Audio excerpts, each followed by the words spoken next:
Three punches, three blows, and Barcelona are still fighting. They try to bury us. They try to bring us down. But Lamine Yamal said, no, baby, not today. I am the best player in the world, and I'm going to put this team on my back as only one man ever knew how.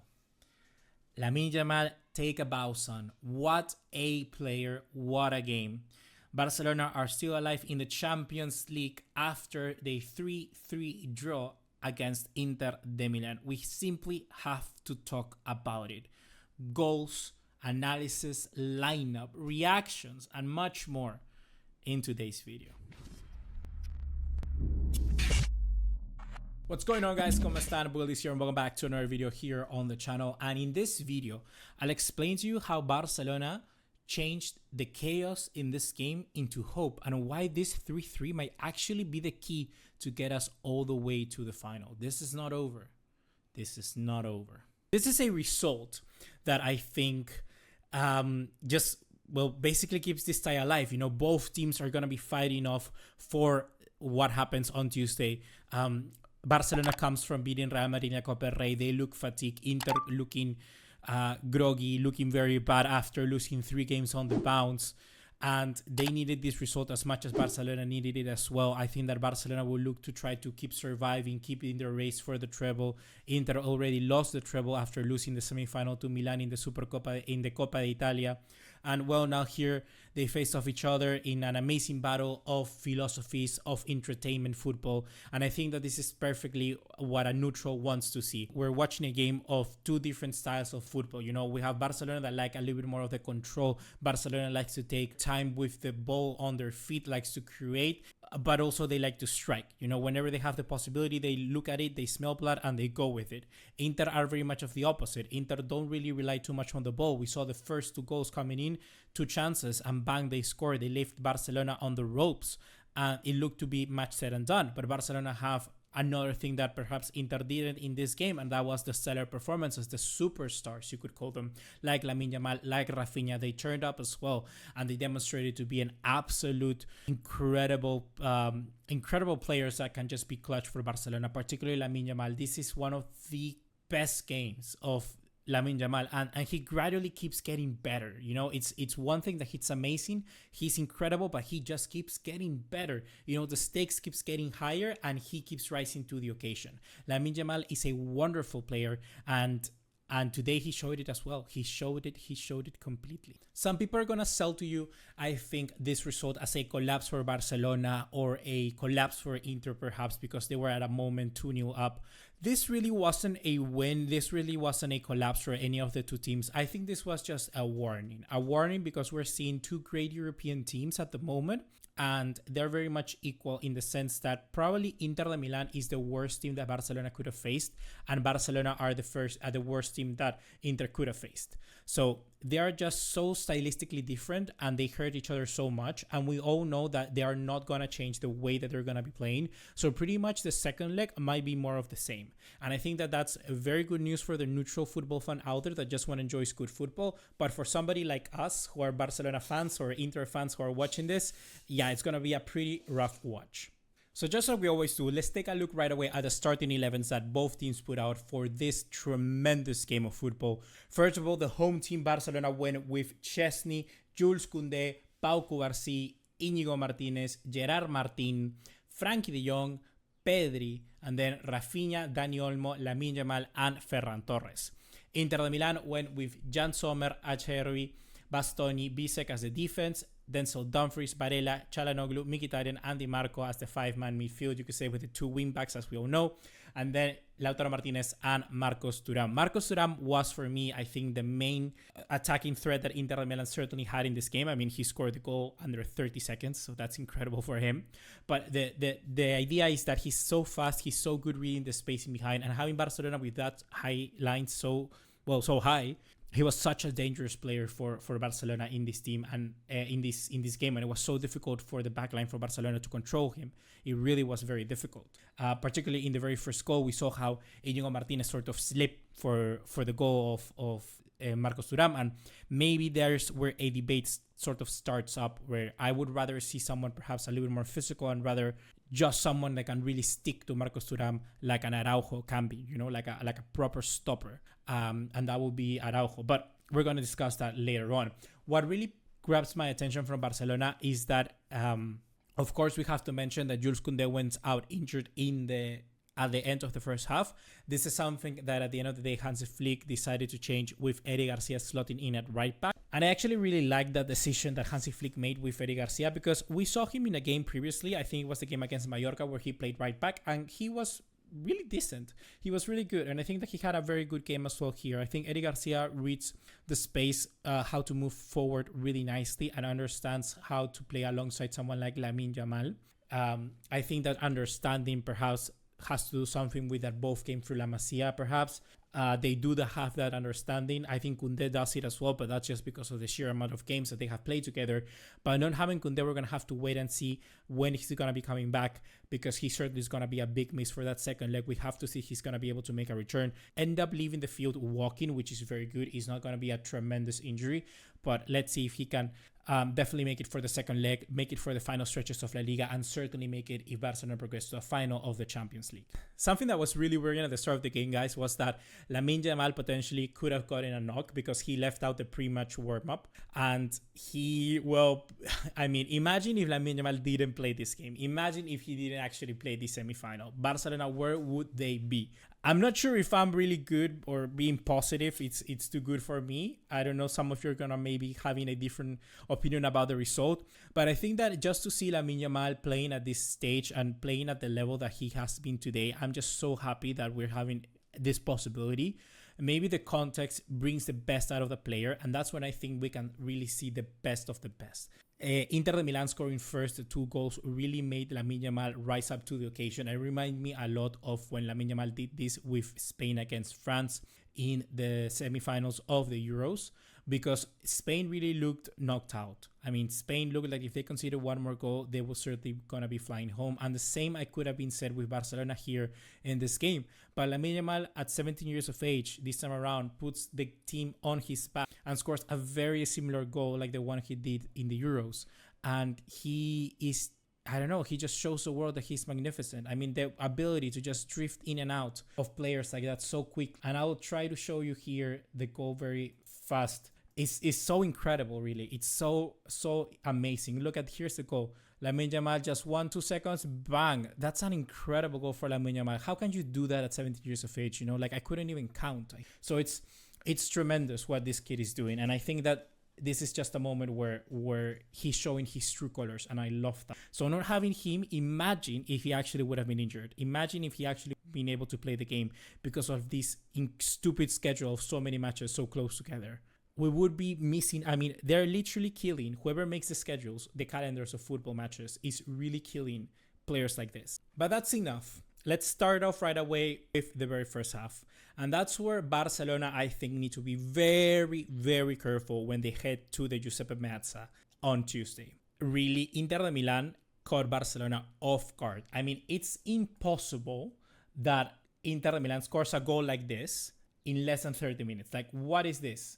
It's ridiculous, Dumfries has it, who has a tremendous game, crosses into Marcos Thuram, and Marcos Thuram does a little flick. I mean, Íñigo Martínez slip, and then it's a goal. What is that? Like, that's impossible. In less than 30 seconds, they already scored a goal. Barcelona need to be able to be much better, to get their head in the game much faster. This is something that already happened plenty of times. Against Dortmund, we also conceded a very early goal. I mean, not this early. This is ridiculous. This is very, very early. This is what I'm trying to say. I mean, Barcelona need to get into the game from minute 1. I don't know what they were doing. Maybe they were trying to get into the game, maybe trying to find the right man, the people to mark. I don't know. They were trying to find themselves, trying to situate themselves in their correct positions throughout the pitch. But this is ridiculous. Like, this cannot happen in a semi-final of the Champions League, and certainly cannot happen twice. Like, it already happened once. You need to learn from your mistake, and you need to improve from it when it comes to the second semi-final.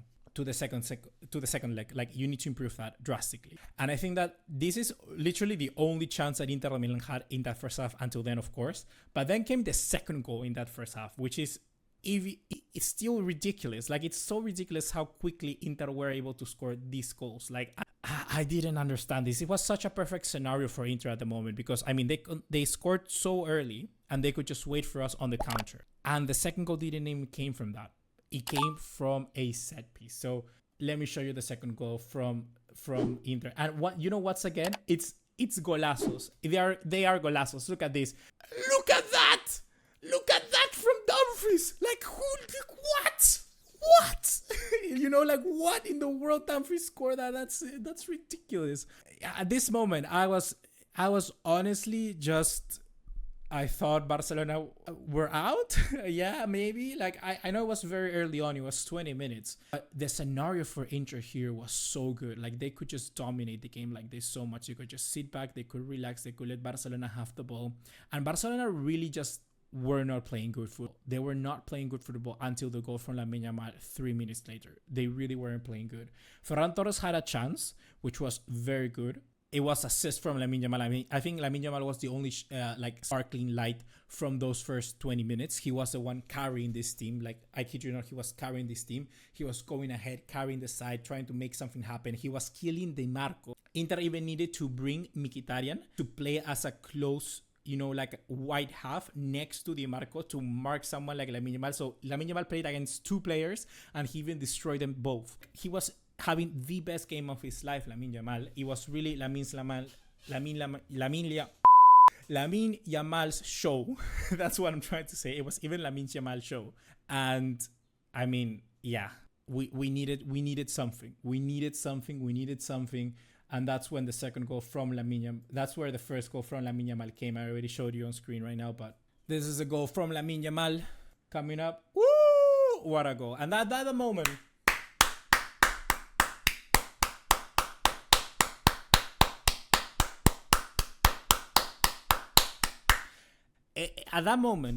I just felt the energy coming back into my body. Like, I felt my soul re-entering my body.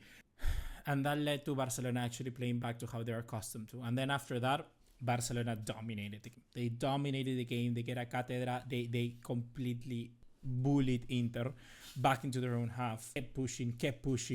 I have here in my notes, Lamine Yamal putting the entire team on his back. Only one man ever did. And I'm talking about Lionel Messi, of course.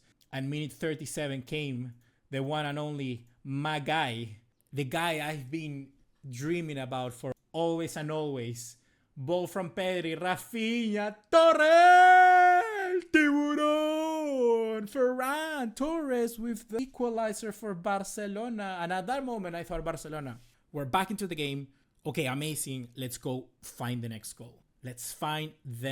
I mean, it was very difficult for us to find even the first one, let alone find the equalizer. And we needed to continue. We needed to keep pushing. That Koundé injury, I think, brought us a little bit down.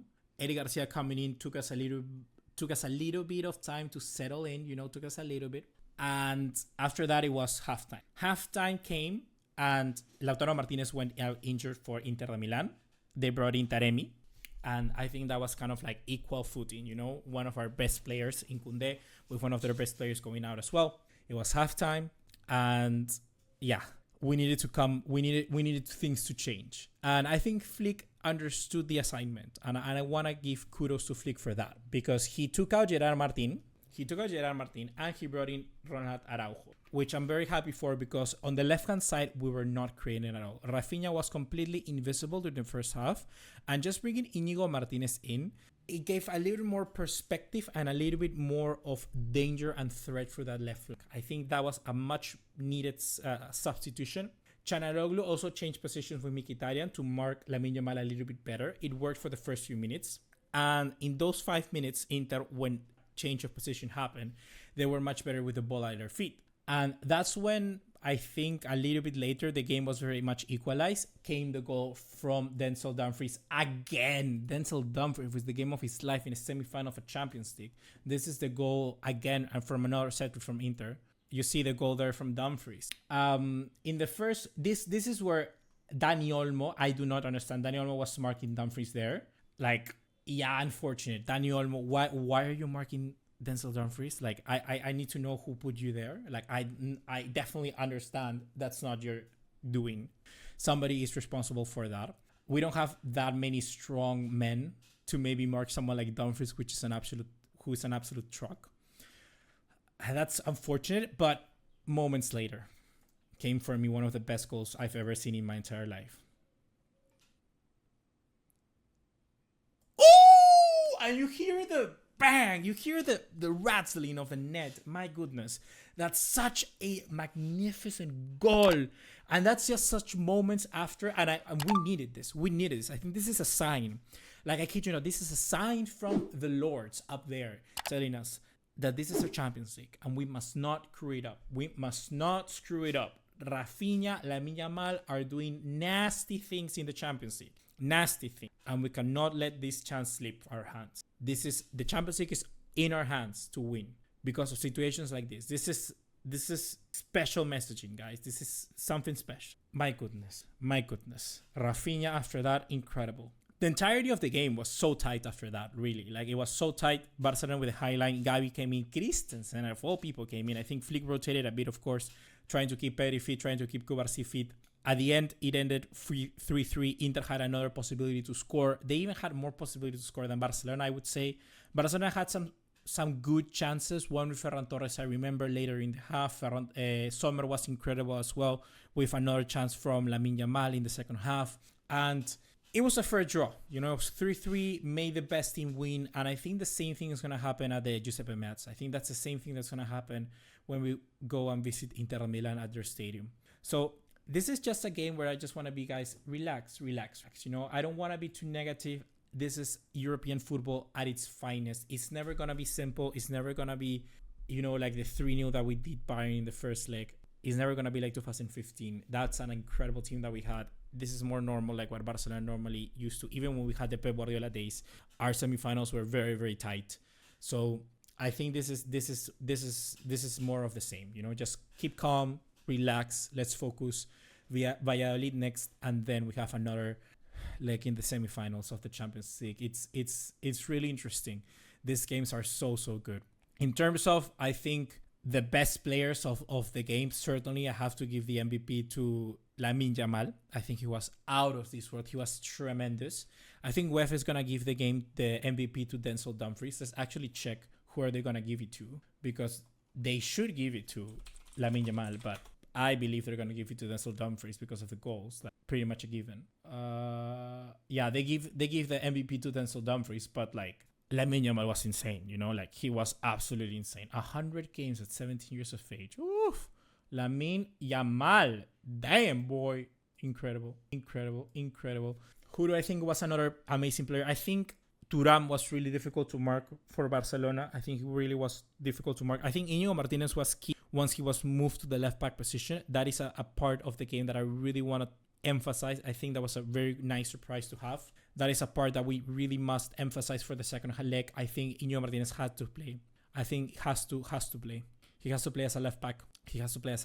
There's no way that he doesn't play as a left back. He has to play as a left back. Íñigo Martínez. He's so important there. He gives so much clarity to that left-hand side flank. And in terms of disappointments, I'm not sure. I don't see someone particularly that I feel was bad. I think Chesney maybe could have done more for the second goal, perhaps, or the first. I don't know, but ridiculous. Like, it's for me, pointing out the goalkeeper in this one, it just makes no sense. Just really doesn't make any sense. So, guys, let's just leave it there. I think this was a tremendous Champions League semi-final. I think we are all gonna enjoy what's gonna happen the next time around in the Giuseppe Meazza. This was wonderful. This was wonderful football. Really good football. I'm just so excited to see what's gonna happen next. Lamine Yamal, dude. Lamine Yamal. We live in its world. It's his world, and we're just living on it. See you in the next one. Take care. Ciao.